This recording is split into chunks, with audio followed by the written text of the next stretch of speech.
Welcome to IMRAN STAR video, or as we call it, ISVi, the collaborative lens on Vancouver. Unfiltered, unscripted, and powered by community. We're not just a voice behind the mic. We're a collective of creators, thinkers, storytellers, and city lovers coming together to spotlight the people, places, and energy that make Vancouver what it is. From coast mountain skylines to neon-lit backstreets, we're covering everything from downtown buzz to the untold stories shaping our scene. You'll find us exclusively on YouTube, no algorithms, no filters, just real talk. For behind the scenes, updates, and chaotic brilliance in real time, follow us on TikTok and Instagram. So hit subscribe, drop a comment, and help us grow. From 100 to 10,000 and beyond. Because this isn't just our platform. It's yours too. Turn it up. Get into it. Let's talk Vancouver. This is ISVi. Let's be honest, most of us are just out here trying to emotionally budget, dodge rent hikes, and make it to payday without having a minor breakdown in a no-frills parking lot. Living in Vancouver in 2025 feels like trying to win a board game where the rules keep changing, and avocado toast is considered a line item on your financial statement. But amid all the chaos, the costs, and the casual climate crises, there are still people out here doing the absolute most, and not for clout, but for change. These are the Vancouverites who are out here not just surviving, but straight up thriving, and doing it in a way that lifts the entire city with them. They're building community fridges, launching zero waste pop-ups, organizing underground art shows in alleys, coding climate apps from co-working cafes, and starting mutual aid collectives between classes. They are the low-key legends and high-key disruptors who are choosing purpose over burnout. Though, let's be real, burnout is still very much in the group chat. While the rest of us are figuring out if we can afford to cry in therapy this week, or if we need to settle for screaming into our pillows or journaling with a scented candle. These folks are out here making actual impact. They're not just talking the talk, they're organizing the block, submitting the grant proposals, and still showing up with a reusable mug and a snack for you. Icons, really. In this section, we're spotlighting the people who are shaping Vancouver's future, not through abstract vibes, but through passion, hustle, and some seriously chaotic good energy. From social justice warriors in Doc Martens to climate champions who can parallel park a cargo bike, these are the ones putting in the work to make this city not just livable, but lovable. So grab your overpriced kombucha, get comfortable in your thrifted Patagonia, and prepare to meet the changemakers who are proof that yes, Vancouver is expensive and slightly unhinged, but it's also full of people who are bold enough to try to fix it. In a city where brunch costs more than your hydro bill, some people aren't curating a grid aesthetic, they're feeding people. Meet the community builder. Not the kind with personal brand strategist in their bio, but the kind who builds actual community with their hands and heart. They're the human behind the community fridge, running mutual aid networks on zero funding and pure spite for inequality. They're not here for the aesthetic, they're here to make survival collective. While we debate oat milk, the climate champion is knee-deep in rainwater harvesting and judging your recycling habits. They're not just talking about the environment, they're out here wrangling it, one reusable jar at a time. They bike everywhere, lobby City Hall, and gently roast you for throwing a banana peel in the trash. They're not doing it for clout, they're doing it because the planet is on fire. They don't wear a cape, but if they did, it'd be upcycled, locally made, and 100% compostable. While the city turns industrial buildings into luxury micro-lofts, the cultural curator fights the gentrification apocalypse with paintbrushes and microphones. They're protecting culture like it's endangered, organizing rooftop poetry, DJ nights, and queer open mics.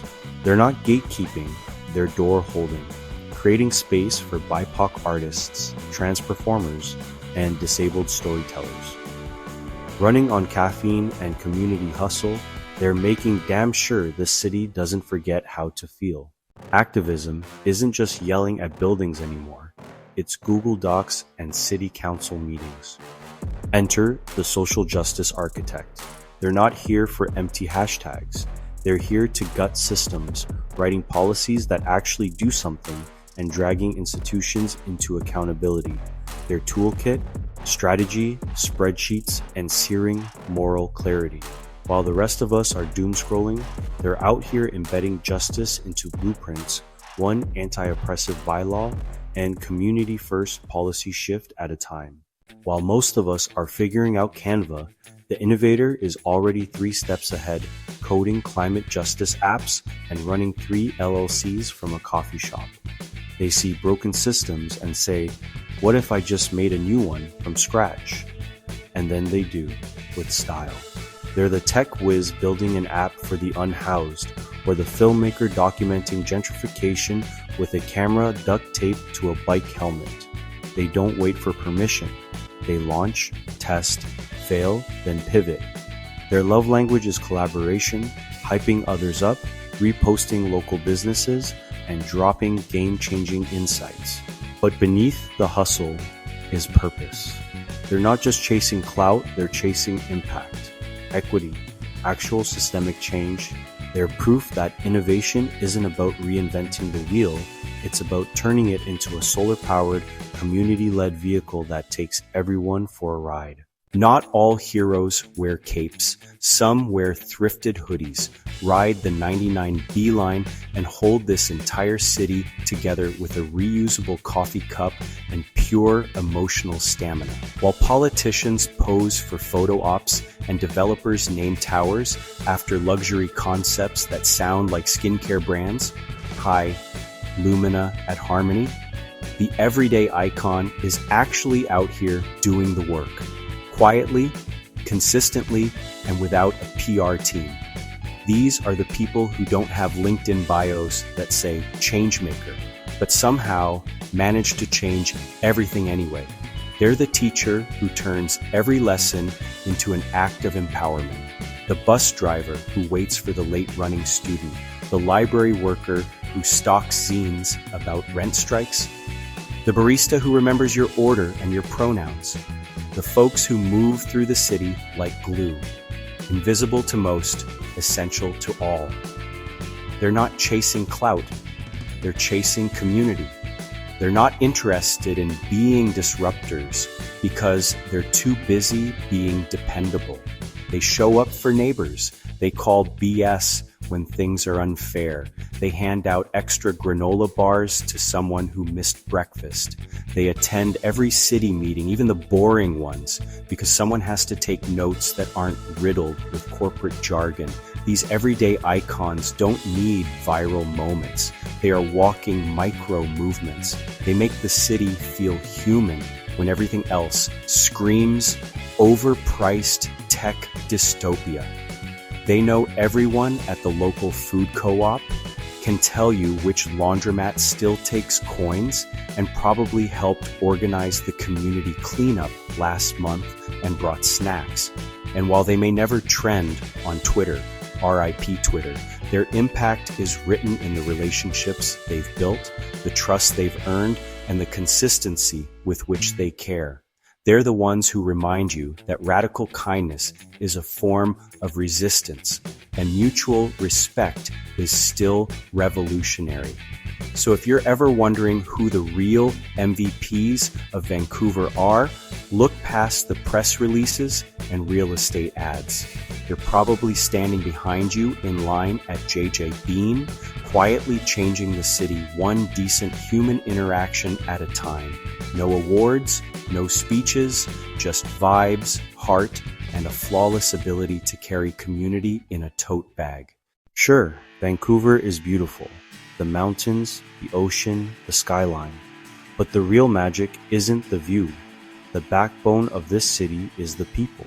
The builders, organizers, and artists refusing to let it become a hollow luxury brand. They're proving that passion beats profit. So remember, it's the people who make Vancouver make sense. The ones who stay, who fight, who believe the city is still ours to reshape.